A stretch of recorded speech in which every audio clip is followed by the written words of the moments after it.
melihat kontras. Dimensi yang kita tempati dibangun oleh kontras atau dualitas. Kita tidak akan dapat memahami satu sisi tanpa sisi yang lain.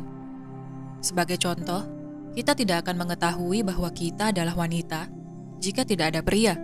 Begitu pula sebaliknya. Contoh lain, kita tidak akan menyadari kegelapan dalam diri jika tidak dipertemukan dengan cahaya. Konsep dualitas ini sesungguhnya berakar dari kesatuan, namun masih belum dipahami oleh sebagian besar umat manusia karena selama ini mereka hanya fokus tinggal pada satu sisi saja. Sehingga ketika mereka melihat sisi yang belum mereka pahami, secara naluri mereka akan merasa terancam atau takut. Inilah sumber dari segala konflik yang kita rasakan di dalam diri. Ketika konflik yang kita rasakan memiliki intensitas yang begitu kuat, maka kita akan memanifestasikannya ke realita kita sendiri.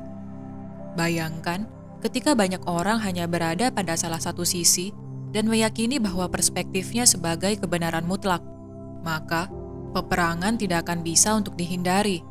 Kemudian, sejauh mana umat manusia dapat menyadari kesatuan atau keharmonisan yang sesungguhnya berasal dari dua sisi koin? Hal ini akan bergantung dari seberapa jauh kita mulai menyadari diri.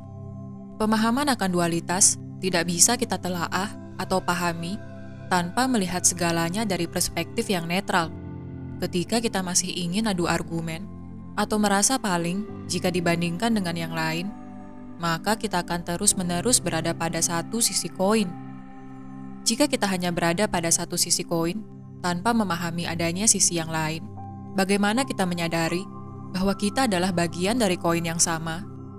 Inilah mengapa keharmonisan begitu sulit untuk disadari oleh umat manusia. Mereka hanya fokus kepada perspektif mereka dan menolak adanya sudut pandang yang lain. Padahal, hanya melalui penerimaanlah kita bisa terus belajar untuk kemudian memahami. Ketika kita memahami, maka akan lahir kebijaksanaan.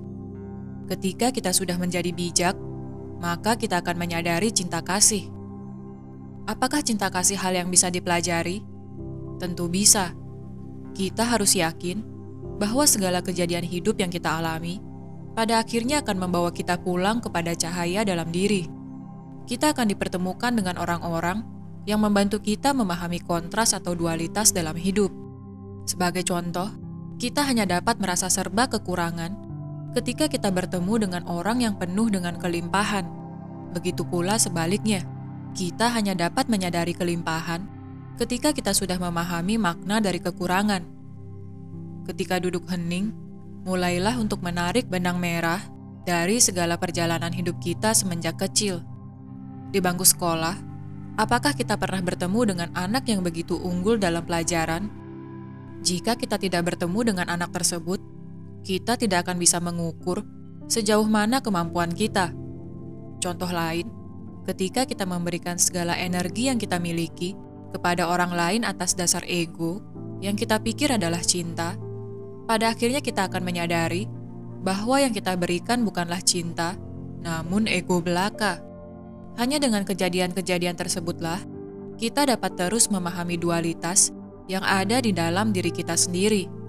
Kontras tidak hanya ada di alam materi yang kita rasakan menggunakan panca indera, namun juga di dalam diri kita. Sehingga, apa yang kita lihat di luar sesungguhnya memberikan petunjuk akan alam batin kita sendiri.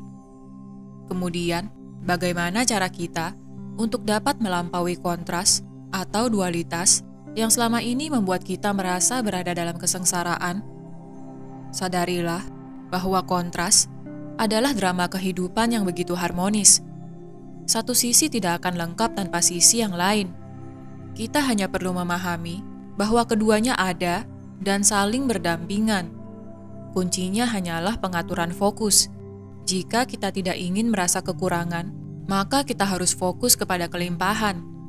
Jika kita ingin dunia mencintai kita, maka kita harus merasakan cinta di dalam diri terlebih dahulu.